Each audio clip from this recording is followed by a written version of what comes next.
now, if I'm a lawyer, I have a stack of evidence and exhibits of these veterans being exasperated with the young players, namely Jordan Poole. And that is my observation as to why this team does not defend at times and does not play well on the road, because they are completely disconnected. Go ahead, Sonny. Hi, boys. I texted John Dickinson at 5:45 yesterday and said the Warriors' That's crazy. Old-young disconnect has never been so apparent. Okay. It's not a disconnect. They're disconnected. Yeah. Yeah. There's absolutely no doubt that there's a disconnect between the old and the young players. And Poole is the focal point. Representative of the young players. I agree. Okay. Oh, go ahead, Stan. That's we it. got 3 hours. I have never, ever been more offended by one play than I was last night by Draymond Green. And whether I heard you with Bonte and Shasky, and I'm not saying you're wrong. The organization knows who they are, where they're trying to go, what they're trying to accomplish. So that Jordan Poole stuff, that's cockamamie stuff. They paid them.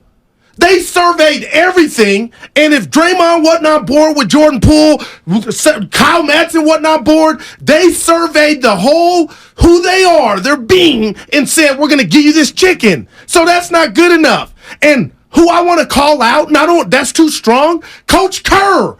How do you not pull Draymond Green immediately off the floor for quitting? I don't care. It ain't like you were going to go Moses Malone and shoot it, but the fact that the ball went the other way and that's allowed, and then in the postgame presser, Kerr, you're going to say we were disconnected? No, I want to hear about Draymond. That's not cool. But you know what? It is cool. It is cool because he did it, and he pissed on the whole team and Dub Nation, and nothing happened. And the coach didn't even call him out by name. That is uncool.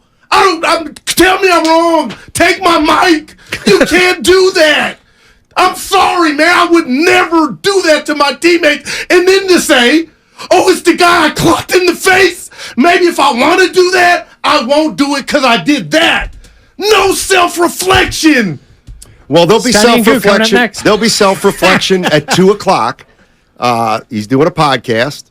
And if I know Draymond, he'll come out and say he messed up last night. He's going to say all the right things. I think so. Because they always do. There were only 40. I think there were 40 seconds left in the second quarter when that happened. It was late in the second quarter. Taking him out may have been, but benching them for the rest of the game. I know. You're right. Okay. I can't. But I'm sorry. The thing that was amazing to me was they didn't. The Thunder didn't score after they got the steal. They missed about 3 layups. He still wasn't back in the frame. Oh my God! He never came into the frame, even though they missed. They missed again. Okay, so first of all, you are clearly listening to 95.7 The Game. KGMZ FM and HC1 San Francisco, always live on the Odyssey app. So there's absolutely no way, especially after the way you just delivered your point, there is no way to come back and say that you're wrong. What I will say, though, is there is a piece of your point that I guess misses the way the real world works at that level. Okay. That's all. And I'm not saying I'm in favor of it either. But yes, if this were youth sports, go get in the car. The Shasky jump stop. Get in the car. One of my favorite moments, and I don't think he's listening. One of my favorite moments, this was like a year ago in flag football. We're out there. Hi, I'm Mark Willard for Next Level Sports. Amazing flag football organization. Incredible. We're out there for a flag football game, and one of the kids clearly had seen Tyreek Hill the week before. Wow. He's got some speed. He gets to the right sideline. Nobody's catching him. And the fingers go up, and he is doing the whole thing down the right sideline. And the beauty was, the first thing you see as a fan or as a parent is not the defense chasing him down the right sideline. It was his dad. His dad is chasing him down the sideline, gets into the end zone, and goes, if you do that one more time, he was on that will be the last time you put flags on. Oh, he was on and that last name on the back of your jersey. You can do that when the kid is 8 years old. When you make $25 million a year and have a contract option and 4 rings, I'm not saying it shouldn't be the way you're saying, Goo, but it just isn't. They created this. The players are way too empowered for the punitive sort of reaction of go get in the locker room. I don't want to see your face anymore. And Bob Myers told you guys this on the executive show. The executive show with Zaza Pachulia coming up today at 1 o'clock, presented by Yellow Sack. He said, like, Draymond is going to be Draymond, and you kind of live with it, and it's on him to toe that line. And like you said, Goo, this is what they've I don't want to say created, but this is where they've allowed it to get. It's like, man, as long as you're not punching anybody, fine. Even if you are punching someone, punish him for that. Adding to it, man. And I'm going to tell you this. Another takeaway I had is you touched on it. And I'm not saying it's right. I'm not saying it's wrong. There's something bigger going on with our team. I thought it wasn't. I thought everything was good, Steiny, and something that was more than the ball not being delivered. Oh, I don't know. 100%. I'm and it pains me. I'm on board too, and like I don't know that we'll ever get to it, but the thing that struck me last night, and I was, I always tend to exaggerate things a little bit. No. Just to make a point, I think you could make a point that this veteran championship core is kind of they've used their pedigree to the detriment of the long-term future of the organization. That's very interesting statement. They have convinced the fans and the front office that they can only win with a certain kind of player, smart, veteran, and they're harsh on these young kids. They're look at the scoreboard. They're judgmental a little bit. They're almost elitist, and the young players clearly have something to do with it. But now you look at it and think, boy, this was going to be tough. Why didn't we know 2 years ago this was going to be hard? Well, because you don't know until you really see it. I mean, if you go back to the beginning of the year, and I had told you that on March 7th in a road game in Oklahoma City, that Moses Moody would be in Santa Cruz. Jonathan Kuminga's rocking 10 minutes. James Wiseman's on a different team. And Jordan Poole is getting Draymond Green's backside.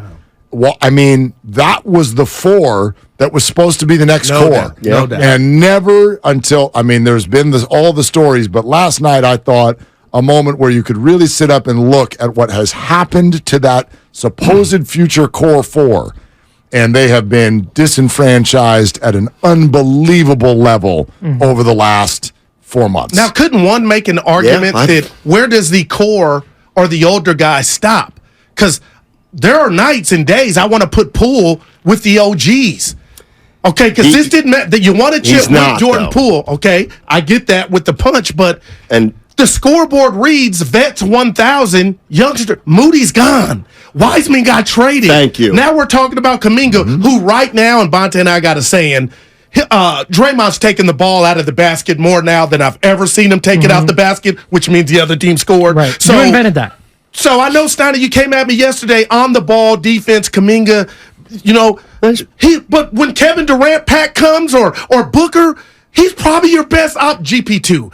But you can't just blame Kuminga. Like, you're going to need him. No doubt. And I agreed with both you and Bonte today.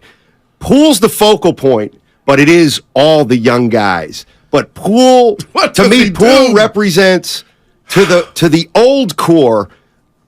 At least the old core can say, hey, Kuminga, you didn't really do much last year. Well, they can't say that to Poole. Yes. He helped them win it. Yeah. They weren't crazy about the way he helped them win it because he's looser. But he did it undeniably. He did. Although when it got to the playoffs, he was worse than he was in the regular. No doubt. But I don't think they win it without him last year. Agreed. I totally agree. And so I think they feel like him figuring it out. He hasn't paid his dues all the way yet for the veterans, and maybe it has to do with the contract.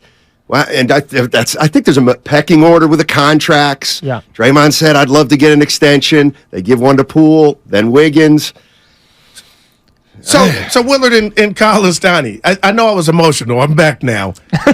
But am I barking up the wrong tree just as a fan, as a spectator, to want her to call out Draymond?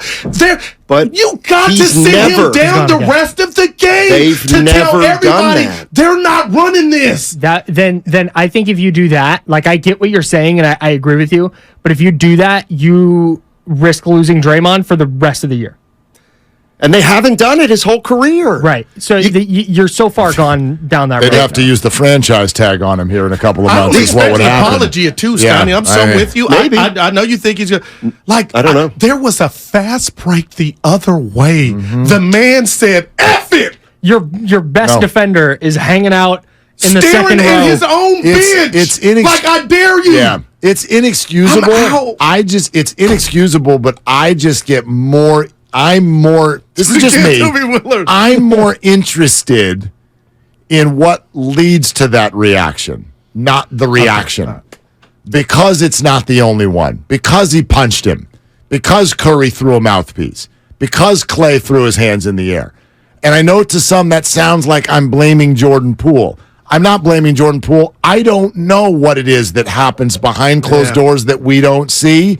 But clearly, things happen that have led to those three veterans being very quickly, highly annoyed by Jordan Poole's on-court behavior. No doubt. You know what the worst part is for me, just like as a Warrior fan? I'm still like, I think I can win it. Yeah. No, see, right. Yeah. We'll win without John last night. Right, tomorrow night, they got this. But if they're going to win it, there's only one way they can win it. Wiggins must come back. Yes. Gary Payton II must come back and be the same player he was last year. And you know what?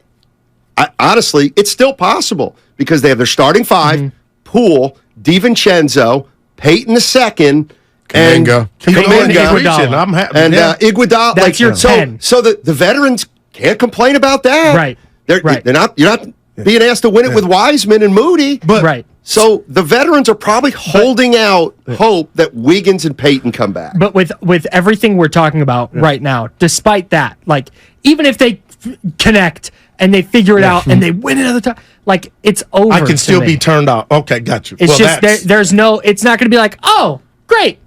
Everybody had their kumbaya moment, and now they're going to come back and they're going to go for a three-peat next year. Right. Like, no. I think it's over. It's just, can they bottle it up one more time?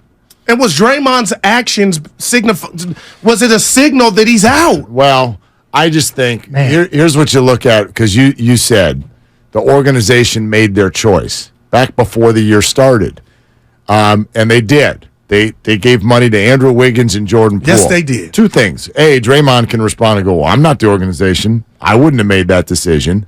That's number one. But number two, as soon as the organization did that, every choice they've made since has been the opposite. So that's, to me, where there can be a criticism of the Golden State Warriors, even though it's understandable. But the criticism is, preseason, they were like, we're in on the next regime. Gotcha. And from the moment they did that, they've done exactly what Steph, Clay, and Dre have asked them to do. Wiseman plays for another team. Moody's in the G League. Kuminga's struggling for minutes against Anthony Lamb. And Jordan Poole is getting guys to throw stuff. And the other thing, too, is Steve Kerr has let us know who he is. He's the exact same guy he's always been. He won titles as a player. He's won titles as a coach. Anytime something comes up with Klay Thompson, I'm going to ride or die with Klay. Like, no debate. Well, Klay's being selfish. He's hurting the team. No debate. Right. I'm riding with Klay Thompson. Curry's an outlier because he's a special person. Every time Draymond Green gets into something, that's Draymond. That's who you live with. We accept it. Andre Iguodala, and we talked about this yesterday, and I'm not, like, my point is, well, if he's healthy, he's got to play. That was the whole plan. Right, but why does he get to not play all year long, then say, I'm ready, and then the veterans want him to play, clearly, but it comes at the expense of of younger players that have busted their tail. And that's going to be... Because they trust Andre to do the right thing. No doubt. And to be in the right spot and to make the right play. If you're Kuminga, I could see how you're looking at Andre or even Moody and be like, I don't get it. Totally. But also if you're Jonathan Kuminga, I think you have to know, like, Andre Iguodala's there. He's in practice. He's on the bench. You see him working out. You know he's going to come back. Like, Jonathan Kuminga has to be privy to this plan. This wasn't sprung on him where he's all of a sudden. You had to know this was coming. Jonathan Kuminga could have been like an all-star. And it was still going to be like, yeah, hey, Andre Iguodala's going to eat into your minutes when you come back. Yeah, and the effect that it has on these guys, the youngster psyche. Oh, I know it's not grade school, Goo, but like Kevin Durant's coming. Booker. Ja, if he come, like, Kuminga is a better I know, Steiner, you guys can. Would you want Iguodala on whomever? They would want Iguodala. The Iguodala one to me is easy. That one I think has a very, very low chance of working. But other than that, this is one of those things, and I don't want it to sound like flimsy as far as a take. But for me, this is more kind of observational than it is me picking who's right, because we don't know yet. And I would say we as fans have even been on both sides of this at the same time. For everybody who wanted these young guys to develop, the same fan has been screaming, you've got to give Curry everything that he needs on the way out the door to squeeze every single championship moment. And if Curry believes that in the fourth quarter that's Lamb and not Kuminga, I have a hard time arguing with that. Yep. Yeah. Do you know? I got a quick Curry take. Yeah, but that's one where it's kind of not unsolvable, but how do you feel? It's hard. Yeah. And I've been in denial. This is my Curry take. He's transcended. He's everything. Generational, I know. But I've been in denial that they've accumulated this road record pretty much with him out there. And what I saw from others when he wasn't out there, from Clay and Poole, there was a rapport. There was a sense, I feel, of like basketball empowerment, because you knew shots were coming. So here comes the chef, who was spectacular. But now I'm watching a team and I just can't ignore the feeling of, I'm not going to get as many cookies. I'm not going to eat as much. And I think it's working to the detriment of the team. So, are you saying they're better without Steph? No, not at all. We know. I'm not saying that. But how do you lose the OKC with the chef? They may be too different without Curry. They're like, when Curry's here, and when Curry's not here, it is so different because he's that important. No doubt, man. It's not. Like, I get it. Curry's come back for 2 games. It's like, well, he's the number one on the pecking order. I'm not no problem, but offensively, they weren't a problem last night. I mean, you're right. Like, they just couldn't get a freaking stop. But like, that's the bigger problem. But are they worse defensively when Curry's in? I don't think. Yeah, like a road home split. What I look to is where we started. I think that these are intricate NBA things. This is not a talent thing. This is not a rotation thing. If what you're having trouble with is defense and the road, that speaks to chemistry, cohesion. Can I add something, Willard? Being on the same page. What about a voice? And that's why I can't buy that they're worse. Is there something? Is there a disconnect? If they're not getting them, these are champions 4 times over. You know what the drill is. How are you not fixing this with umpteen games to go? I'm just wondering, are they not listening to the coach? Yeah, maybe they just don't have enough good players. Right. Can you walk into the room and just use your voice and then that's it? Is everybody listening? Well, I know you can give up on a play and not get yanked out of game. That we know. Yeah. You know what? It's not. It's real talk, Steiny. I was going to say that's not unimportant. I know he's the best, one of the best, but something, if they can do it at home, something is not resonating. It's a sign of that culture that Draymond does that, and it's like, moving on. Draymond being Draymond. Yeah, that's it. But that was an embarrassment to all these teammates. No doubt, man. It sucks. Do that. You cannot do that. It's one of the most egregious things I've ever seen. Yeah. Not good. Steph made 10 threes last night, and it's just it's not even it's not even him scoring 40 or 50 this year has been bad. He had 40 with 10 threes, and it's like, yeah, whatever. He's never been out. He's just automatic, man. All right, show meeting for us, Steiner.